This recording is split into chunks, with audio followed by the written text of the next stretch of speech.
We usually talk about AI as a tool or as a threat. But what happens when it becomes your friend, your colleague, your therapist, or even your partner? Well, that future is already here, and it might be more dangerous than we think. We've always needed each other for comfort, support, and sharing ideas.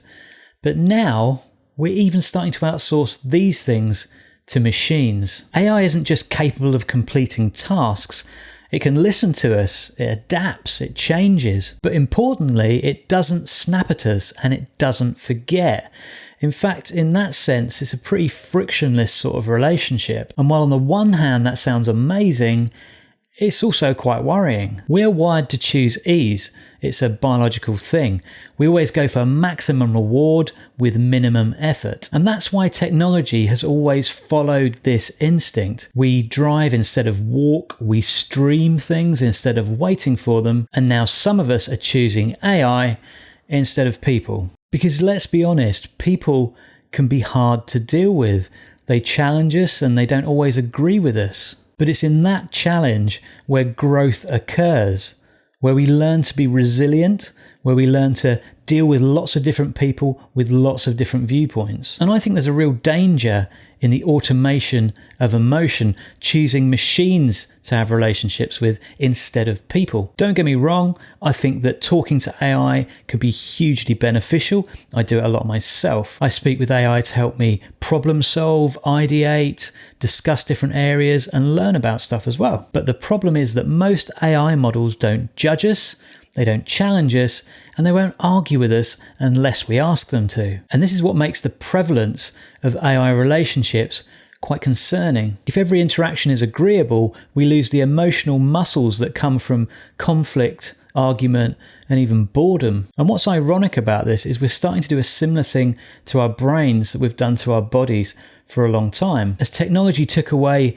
the need for physical effort, AI takes away the need for emotional effort and thinking effort. And whereas with our physical forms, we've taken to going to gyms, paying to go to gyms to keep our bodies working properly, continual interactions with artificial intelligence is likely to mean we're going to need mental gyms in the future, because the friction of life is being removed, not just from everyday tasks and challenges, but also from relationships. And this is what I find most amusing about technology, because we find ever better ways to remove discomfort only to realize that we needed it in the first place. Over many decades, we've been climbing up a mountain of technology only to realize that we've left a lot of the things we needed at the bottom. But when you zoom out, technology is just a force in its own right, and we just all need to go along with it. While we can inject our thoughts and feelings into meaningful discussion about technology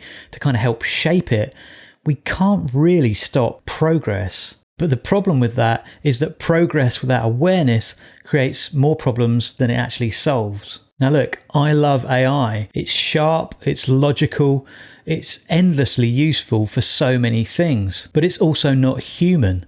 It doesn't annoy me, it doesn't challenge me. And as we start using AI more and more, that makes me a little bit nervous, because some people won't just use AI to improve and enhance what they do, they'll start replacing people with it. So I think it's important to list a few of the things that we miss out on in machine relationships that we get with human ones. Awkward silences, bad moods, views that clash with our own, forgiveness, and growth through shared pain. So where do we go from here? Well, we don't need to stop AI, we just need to think about how we can shape it and also how we use it. Maybe as AI progresses and develops in the future, it needs to start pushing back at us a little bit more. Perhaps it needs to introduce a bit of friction into the to and fro of a conversation. Or maybe we just need to remember how important it is to stay close to other humans. Imperfect, unpredictable, frustrating humans. More advanced AI relationships are coming,